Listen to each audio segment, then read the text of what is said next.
Welcome to the July the 13th, 1999 taping of It Happened in Grand Prairie, as we bring you the history of our city and some of the very important people that made some of the history and are continuing to make history today. This is our history tape number 371, and we are very delighted today on this wonderful July day to bring to you a very special couple in our city that have been very important to it, that's helped us to document a lot of our history. We're bringing you Mr. and Mrs. Elmer Lee Davidson. Elmer Davidson, welcome to the set. Thank you, Ruthie. We're just so glad to have you with us. And Frankie, we're really glad to welcome you today, my dear. Ruthie. Oh, how great to have you all with us today. It is so exciting to have a man and woman of your stature in our city that have been so front and center for all of these years. And Elmer Davidson, I'd like for you to look out to your camera and let's talk about the real Elmer Davidson and give us a little bit about your genealogy, the names of your parents, your mother's maiden name included, and brothers or sisters, or anything you'd like to have on your genealogy. Okay. And where you were born. Okay. I was born in Florida, Panama City, in that area. My mother's name was Bass, and my father's name was Davidson. And what was his first name, all of his name? Edward All right. George. Edward George Davidson. All right. And her full name was? Minnie Minnie Bass. Minnie Bass, just like the Bass brothers in Fort Worth. Okay, oh, that is Spells good. like- Now, you may be kin to them, and we'll look into that, won't we, Elmer? All right, your mother and daddy lived in Florida, and what did your dad do for a living? He's an engineer, drove a train. Drove a train. How wonderful. Oh, that is so exciting, and you loved that being a young man growing up down in Florida, didn't you? Yeah, I really liked it. Ruthie, it's not the kind of train it hauls passengers. This one was the kind of train it hauls big, long logs and Logs stuff, and things? things like that. Yes. They'd send people out in the woods to cut the paper. They make newspaper print out of paper pups, see? Yes. And then they'd bring it in, take it to the mill, and I had a big mill there in Panama City. It made newsprint out of pine trees, paper pups. Oh, that is exciting. And did your mother work out of the home, or did she stay home and take care of kids? She stayed home to take care of the kids. And how many kids did he have besides Elmer Davidson? She had, there's 5 boys and 2 girls. Oh, how wonderful. Are any of those left with you? Yes, there's the younger brother, his name Don Davidson. All right. Then I got a sister named Massey Davidson. Then I got a sister named Mary Davidson. All right. And the 3 other brothers I have deceased, they died with lung cancer. They smoked. Oh, my. Oh, my. Sure did. Oh, my. Yes, yes. That tells us a story, doesn't Sure it? does. All right. Now, being born near Panama City, did you go to school in Panama City or thereabout? You want to name your little elementary school? Can you remember the name of I that? can't remember the name. All right, all right. But when I left there, I went to a place called Lockhart, Alabama. It's where my dad was transferred there to haul those logs and all, and that's they still making paper out there. And then I was there, and I started there in the 2nd grade. Okay, 2nd grade, you got to Lockhart. Was there any special teachers you remember in Lockhart going to school there? One a real nice young lady named Mrs. Turnipseed. Mrs. Turnipseed, yes. I knew some Turnipseeds, yes, that lived here in Grand Prairie. She's real redheaded. I mean, not the fake, I mean the real redhead. Real redhead. Oh, that is good. And she really helped Elmer Davidson along with all of those subjects that was really hard to learn when you first start to school, right? Yeah, and back then, you know, you could take a paddle and whip somebody. You really could. And going on from Lockhart School, where did Elmer Davidson go on as he grew a little bit older? When I grew a little older, about the time I was getting out of high school, I got in the Army. All right, but where'd you go to high school? At Lockhart? Florala, Alabama. And it was what? Florala, Florala. Okay. Florida and Alabama State was right on So Florida that's and where Alabama. you went to high school. Oh, that's good. When you were in high school, were you into academics or were you into athletics, or what was your specialty? We played basketball. Oh, you did? And there's a boy got hurt in football, so they canceled a football program there. Oh, I see. And they never did reinstate it either. Okay. And you played what? As a forward. You were a forward. Oh, one of those mean dudes that come charging down. Oh, that was fun growing up, wasn't it? It certainly was. Do you remember any special boyfriends or kids you'd like to remember on this tape? Yeah, we had several. We had a boy named Billy Glenn Hutchinson. He went all the way through high school with me and stuff like that. We played basketball. Then we had a fellow looked kind of short, dumpy boy, and he played guard. And us three went all the way through high school together. Oh, you did. And Sure did. You graduated in what year? Must have been sometime in the 40. 1940? Around 1940? About 40, I believe. Okay, and then you went in the service, and where did you go into the service? I went in service in Prairie, Alabama. All right, and what branch? It was Army. You went into the Army. Army. Okay, signed up and went in there and... And it was field artillery. Okay, field artillery. And I got in it in 1939. Okay, 1939 is And when... we go to camp every year, and stuff like that. And just before about the last time we was in camp, we was in Carolinas, went up there, and that's the first time I'd ever seen tobacco grow and stuff like that, Oh, even though I was born and raised in Florida. And you went on to North Carolina, then on your field service for the Army. Sure did. And then what happened to Elmer after that? Then when they mobilized the service, 1940, 41? 1940. But then I went to Camp Blandin, Florida. Okay, back down to Florida. Back down to Florida. All right, I'm going to leave you in Florida at this camp. Blandin. Blandin, and that's B-L-A-N-D-I-N? G. D-I-N-G, Blanding, Florida, and that's where you went to camp. Okay, I've got to find Frankie along the way here, Oh, so yeah. I'm going to let you sit here and enjoy that great big pretty hat that you have on, but we got to get over here to Frankie. And Frankie, would you look out into your camera and tell us about your family? Name your parents and brothers and sisters, anything you'd like to have on this tape, Frankie. I was born and raised in Eastland, Texas. My mother's name was Leona. My daddy's name was Charlie. He was a truck driver and she was a homemaker. All right. And there were 6 brothers and sisters. And all have deceased except I have one older sister still remains. Okay. And her health is fair. It's just pretty fair. Where does she live now? She lives in Eastland. And what is her name? Her name is Hazel. Hazel. And she has 2 daughters. All right, would you like to name your 2 nieces? My 2 nieces are twins. One's name's Hope and one is Faith. Well, isn't that darling? And their last name? One of them's name is Decker and the other one's name is Burns. One is a hairdresser and the other one is a nurse. And your sister's last name now? Decker. Is Decker. Okay. Kind of like grandparents' name a long time ago was Deckard. Yeah, But it's long time ago when it was Deckman, wasn't it? Deckman. Okay. All right, now that we have you born in Eastland, where'd you go to elementary school? I went to elementary school there and high school. And high school. And high school, All right. When yes. you were in elementary school, Frankie, did you have any real special teachers or friends that Yes, were... I did. I had several, but one that stands out, I played baseball and volleyball, was Miss Ader.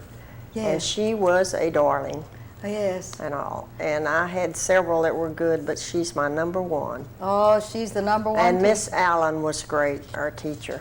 What did she teach? She taught history. She taught history. And was history one of your favorite subjects?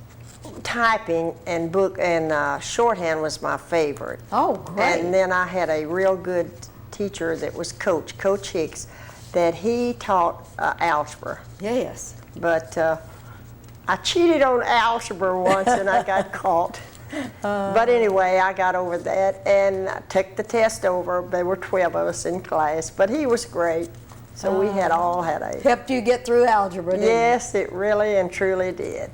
And Frankie, what happened to you after you got out of, what year did you Well, graduate? before I got out of high school, I was Miss Eastland. Oh, you were And- Miss Eastland? Yes, and I went, What year were you Miss Eastland? I believe it was 38, I think. And Oh, that's great. we had around 45 girls from all of the small towns around, and I was one of the number 12 picked. Oh, that was And great. so that was a big deal and all. Oh, that was a big, big deal. And then I went on and I attended Ranger Junior College there. That's the little town right beside of there for Yeah. maybe a year.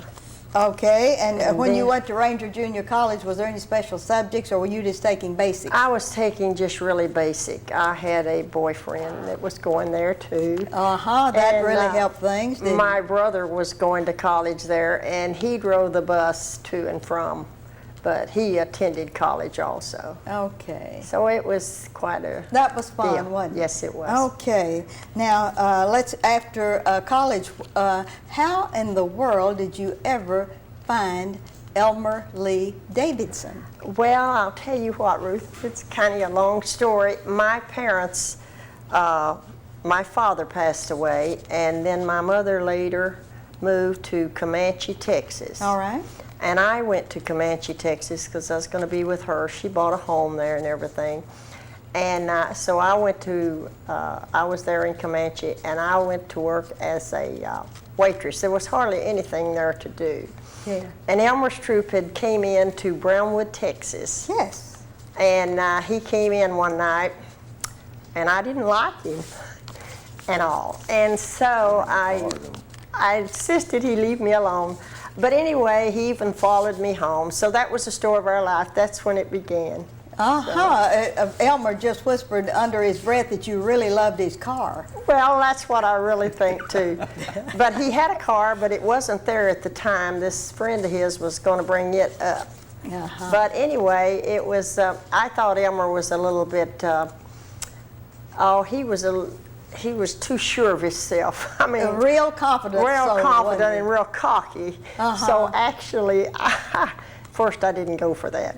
But Uh-huh. anyway, that's what led to that. So. All right, and so And- now that we have both of y'all in Brownwood, Texas, did you get married in Brownwood, Texas? No, we did not get married in Brownwood, Texas. We got married in a town of Cisco, Texas. Cisco, okay. That's out there by Yeah. Eastland. I had an aunt and uncle that were teachers there Uh-huh. and at Abilene Christian College. So anyway, that's where that was. And your aunt and uncle that were teachers at Abilene Christian, would you give us their name? Their name was Gladys and Albert Bird, and they are both deceased now. They are both deceased, but they're good. They were real good folks to They let really you all come were. to They Cisco. were real good people. Certainly were. All right. Now, and you all got married in Cisco, and now tell me, Elmer, what brought you all toward Grand Prairie, Texas? Well, after she and I was going together, I was shipped overseas. Oh, you were. Where'd you go overseas? North Africa, started in North Africa. To North Africa, okay. We helped run Rommel out of North Africa. Yeah, you got old Rommel out of there, didn't Yeah, you? we got him out of there. All right. Then we went to Sardinia, and then Sicily, and then Italy. Up the boot. Up the boot. Up the Italy boot. Okay. All right. You did travel a lot with that army. And then after that, were you in Italy when the war ended? Well, what really happened, we went up to Rome. I was All right. there when it was declared an open city, you know, All so right. they didn't bomb it Yeah. or anything else. So we was going through Rome and so forth. So we got up above Rome a little bit, and then they said, well, now, if you boys want to go back to Rome, you know, and visit Rome while you're this close, and all said, you've got tonight and tomorrow. All right. So we went back, and that's when I had this picture made here. All right, let's hold that up. That is such a cute, let's hold it up right here, and we're going to see if we can get that. Now look at that. Weren't you a handsome dude? No wonder you were so confident. No wonder. Oh, You say the yeah. nicest things, Ruth. And that was made in Rome. Made in Rome. All right. Sure was. And then after your visit to Rome, you got to come home. No. No. We Where'd you went go? to Anzio Beachhead. And then when we left Anzio, we went to southern France. All right. And then when we went up to southern France, we went all the way. I went, after we left, got through most of France, then when the war was over, I was 4 days in Austria. We'd run the Germans all the way through. And was on your way through Austria? Trying to get rid of them in Austria. That's when the war ended. War ended. And then you were real glad, and you got to come home to Frankie. I was one of the first people. Oh, you were. Oh, that's great. And where did you come back to when you came back to the States? I came back to Florida and picked up my car. All right. And then I drove on out here and met her in Grand Prairie. In Grand Prairie, why did you meet her in Grand Prairie? She was working here at that particular time. So she came to Grand Prairie first? She sure did. All right. Okay, Frankie, you are the one that brought Elmer Davidson to Grand Prairie, Texas. Well, it was booming, Grand Prairie was, and back home there weren't anything to be done. So you came here and went to work. So I came here, and at the same time, Billy Klug's husband, yes, she and Urban Klug. Yeah, she and I were real good friends, and her mother, and he was in service at the same time Elmer was. So she and I communicated a lot, with letters and so forth. Yes. All right, and so you came back to Grand Prairie, and what did you do in Grand Prairie when you came back here? To look for a job? I came back looking for a job, and by that time, every other soldier was looking coming for a job back looking for a job too. All right. And a place to live. All right. So she had rented a little house down on Northeast 4th Street. All right. Down in that area. All right. And she had a sister here and her husband, and he was working at the newspaper. Okay. And I asked him, I says, they need any help down there? And he said, well, it's kind of slow, and stuff like that. So they just come out 3 times a week. Yeah. And I said, okay, so. And that was the Grand Prairie Texan then? All right. Sure was. Anson Brundage. And, he was the publisher, editor. And Molly Brundage and Lloyd Brundage was the 3 owners. But their dad and them come from Midlothian, where they owned the newspaper down there, and then they came up here. All right. Okay. And so how did you finally get on at the Grand Prairie Texan? I got on there by on-the-job training. All right. So I Good. did on-the-job training there. And that's when everything was hot metal. Now it's, yes. They call it cold type now. Yes. And stuff like that. So you had to set type and do all the good stuff, didn't you? yeah, I did all of every. Oh, we man. printed the paper and delivered it and everything else. Oh, yes. Oh, that's great. Sure was. And what year did you start with the Grand Prairie Texan? 1945. 1945 equal GP Texan. And you stayed 1st of December. 1st December 1. Okay, and you stayed with them how long, Elmer Davidson? Till February 1988. All right, and what all did you do when you were there? What were the many different jobs that you had? When I first started out, what's called a printer's devil. Yeah. You got to melt this lead metal, and then you run presses, you sweep the floor, whatever it has to be done. You do all the good stuff. All the good stuff, and that's where you learn. All right, what did you end up doing when you retired? What were you doing when you retired? I was the publisher of Grand Prairie Daily News when I retired. You were the publisher. Oh, I think that is just wonderful, all the way up from just the very beginning, from a trainee and to the publisher. Okay. In a period of years. We went through. Anson and his brother and mother owned it one time. Then a fellow named Byron Busby owned it again. All right. And then the Winds, Angus G. Wynn, Todd Lee Wynn, and Bedford Wynn owned it. And they have just developed in the Great Southwest out here at that particular time. All right. So then they got Sam Bloom, the advertising agent in Dallas, and Big Sam. Yeah. We always called him Big Sam because he's a huge man. All right. And then a fellow named Staley McBrayer bought it. All right. And he's Fort Worth, and he owned 4 little newspapers in the area. In Fort Worth. So he also, at that particular time, he bought the Irving Daily News. All right. And he had the Irving and the Grand Prairie Daily News. Then we take and started the Arlington Daily News. All right. And we went to California, Ruthie, and seen how the little 6-day dailies worked out there and stuff like that. Yeah, And we stayed out there a while, you know, To find out what they were doing. all they're doing, how they did it, and all about it. Yeah. And then we came back and then we made out all ours 6 days dailies then. Good. Sure did. All right, and who was the editor then? Who was Anson Brundage after that, or who? No, Anson was the editor when he was there, and Byron Butt was the editor when he was there, editor and owner. All right. And then when it went to the Winds, they had 2 or 3 different ones until right. Sam Bloom came out, and he is a editor right. and a publisher and so forth. He figure speak and run the whole thing, the whole Okay. show. And then when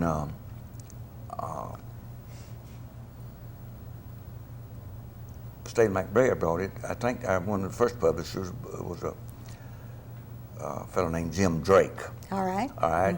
Then after Jim Drake was gone and so forth, we got a boy named Charles Lewis. All right. And then after that, every 2 or 3 years, You'd get a new one. we get a new editor, because we were trying to training ground for the news too. See. For the Dallas Morning News and the Fort Worth Star Telegram and all the others, weren't you? Yeah, we sure was. And we were the first to ever go offset in this whole area. Oh, you were? We sure was. First to go offset. And that fellow named Staley McBrayer, he built the first offset printing press. And it was out south of, close to Mansfield out there. They had a big building. Had a big building out there. And people all over the world came to see that press. Oh, I bet they did too. That sounds exciting. I mean, China, Japan, England, Everywhere. everywhere came to see that press. All right. I'm going to hold you up on the printing business now. And now remember, there was Tex Adams somewhere in there, and we haven't mentioned him, so we want to be sure and mention him Yeah, we sure do. because he was sure a fine, fine person. But Frankie, Yes. we want you to pick up the pictures here, first of all, of your daughter and her husband, and give us their names, would you? Okay, this is my daughter, Susan B., and her husband, Russ B. She is a graduate of Grand Prairie High School in '68 and a TCU graduate in '72. Okay, now I want you to name your deceased son, please. I did not. I have a son. I had a son and a daughter, and my son was deceased in 1990. Give his full name. His name was Elmer Lee Davidson Jr., and his nickname was Dave. He was a graduate of Grand Prairie High School, and he attended the University of Texas at Arlington. And he died in what year? And he passed away in 1990, and he was part owner of a printing company in Dallas at the time. And he had one son that he He left. had one son, and his name was Todd Lee Davidson. All right, and that's your grandson. That is my grandson. All right, let's hold that picture up of that This grandson. is my grandson Todd and his wife Darla, his little boy Colton Dave, and his little daughter Cute. Savannah Lee Davidson. All right, And where do they live? They live in Garland. He is with an executive with a meat company in Dallas. She is a high school counselor and teacher. My daughter is executive vice president of Vicon with Paramounts. Okay, oh, that is so wonderful. What a wonderful family. Are you going to claim any kin to any of them too, Elmer? Oh, I got to. Oh, got to, yeah, yes. Well, Elmer, would you tell us how sad it was to lose a young son with a heart condition when he was only in his 40s? That was hard to get over, wasn't it? It really was. We was up on he and I had bought 140 acres up at 18 miles west, south, north, about central west from Paris, Texas. Yes. And this was on the Father's Day. And we was going up there and we was going to do us a big picnic, and then after the picnic and stuff like that, we was going to put us a fence, rebuild a fence down there. And he went up there Friday afternoon, and we was going to be up there Saturday. Okay. So when we got up there Saturday, his girlfriend had met us out at our place, and said he had had a massive heart attack. Yes. And he went down to a nursing home down there.